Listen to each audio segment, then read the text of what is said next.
What is going on, beautiful people? It is BetSam. This is going to be the UFC London recap. I just got home from work, finished watching all the rest of the fights, so let's recap it from my point of view.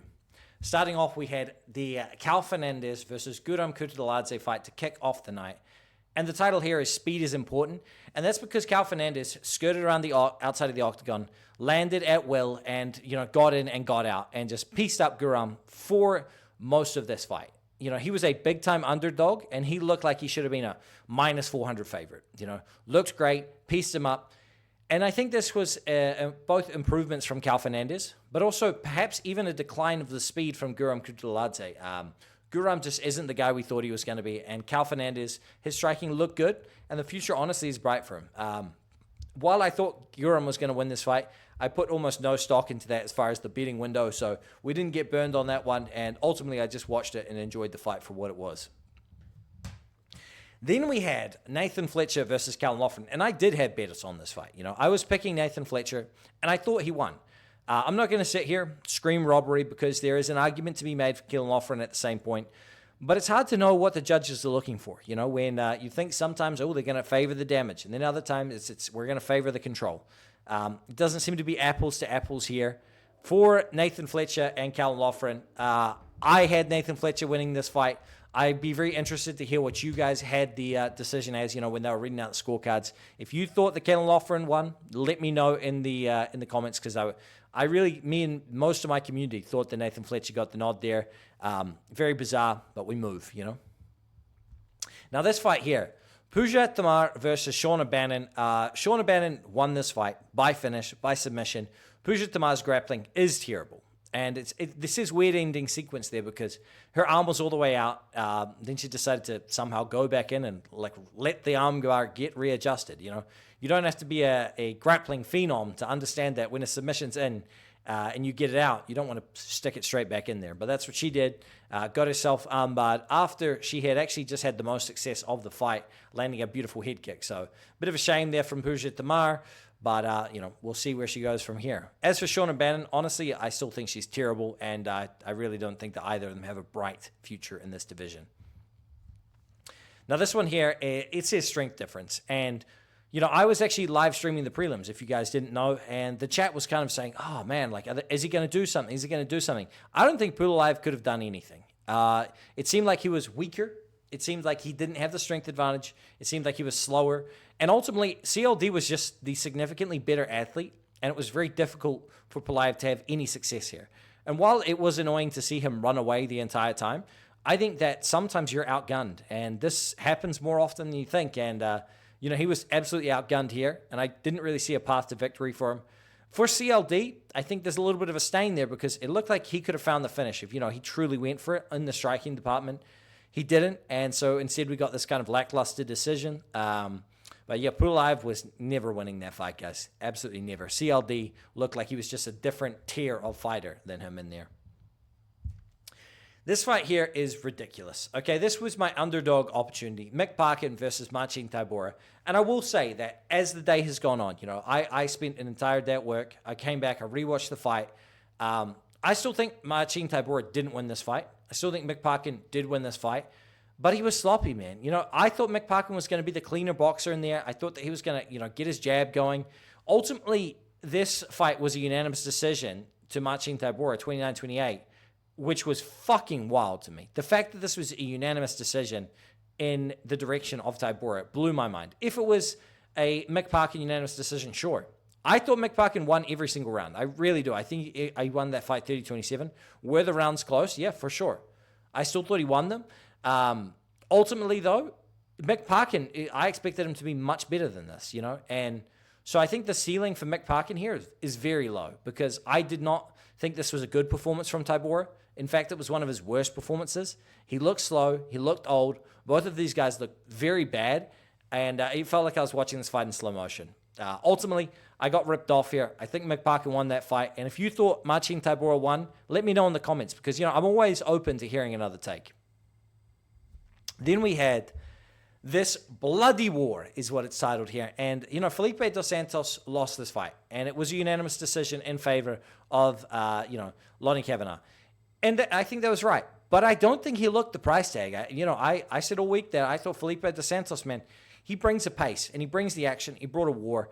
And, he won round one. So there is very much a possibility where if Kavanagh didn't understand that he had that grappling advantage early, this fight could have gone down to the scorecards and gone to a split. So, congratulations to Kavanagh, getting the nod here. Also, getting it done over a pretty game opponent in Felipe dos Santos. The future, I think, is still bright for this kid, but he's got some learning to do, I will say.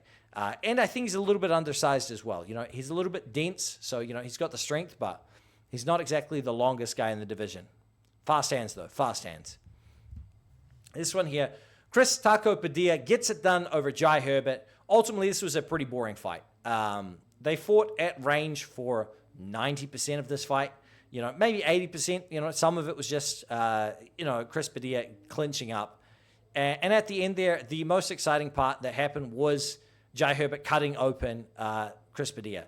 This decision, I felt, was much closer and much more deserving of a split decision than Parkin marching Tybora. I really think that makes more sense than the marching Tybora fight, which was a unanimous decision. So weird to see.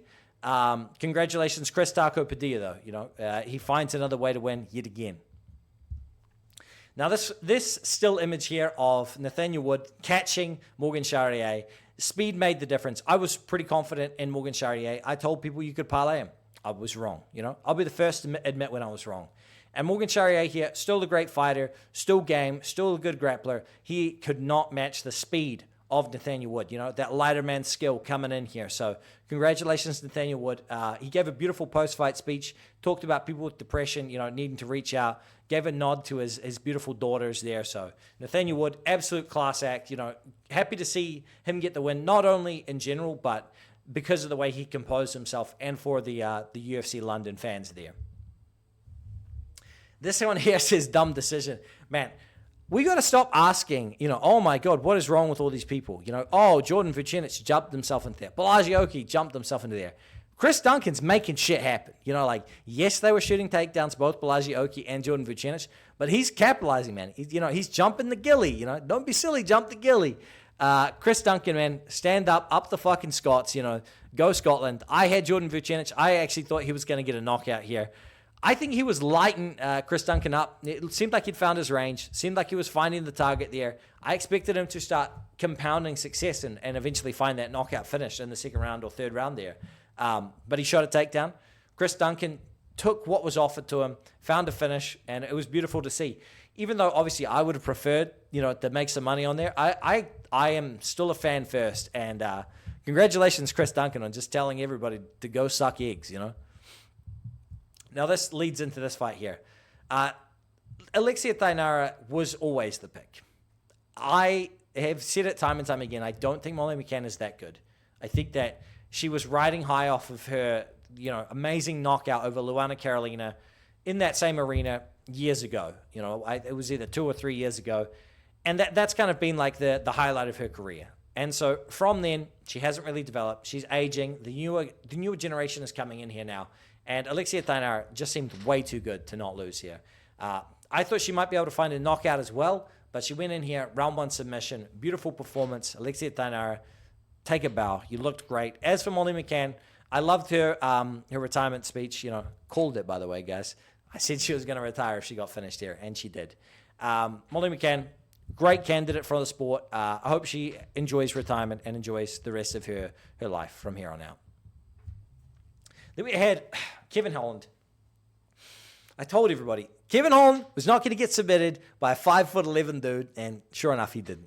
Kevin Holland looked great there. He looked more dangerous off the bottom. I was actually surprised they even gave a single round to Gunnar Nelson. I thought it was 30-27, Kevin Holland. Arguable grounds for a stoppage almost in that first round, but ultimately he goes out there, gets a unanimous decision victory.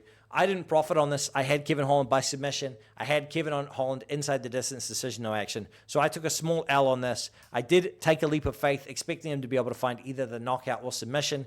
There was definitely some life in that. You could see that bet on a different day absolutely would have hit, but it didn't today. So congratulations, Kevin Holland, back in the win column. I'd like to see him stick at 170. He's not big enough for 185. He said it himself here. So, let's not be the guy, let's bounce between divisions. Kevin Holland, stick to 170. Fight the guys outside of, the top 10. And let's rack up some wins again. Winning Kevin Holland was the best Kevin Holland. Now, this one here, okay, it says clean performance. And I say that because Carlos Ulberg isn't exactly beat up, He won the fight. I agree.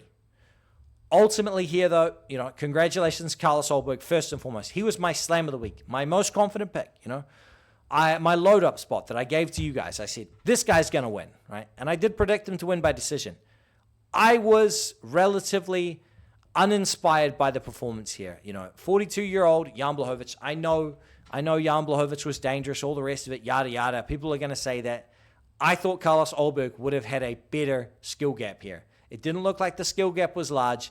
It didn't look like he really, destroyed Jan. I was hoping to see a dominant performance here from Carlos Ulberg, and it's not what I got. I know he wants to fight for the title. The version of Carlos Ulberg that turned up tonight and fought Yanlhovich, I don't think he holds a candle to what Ankalaev is going to bring.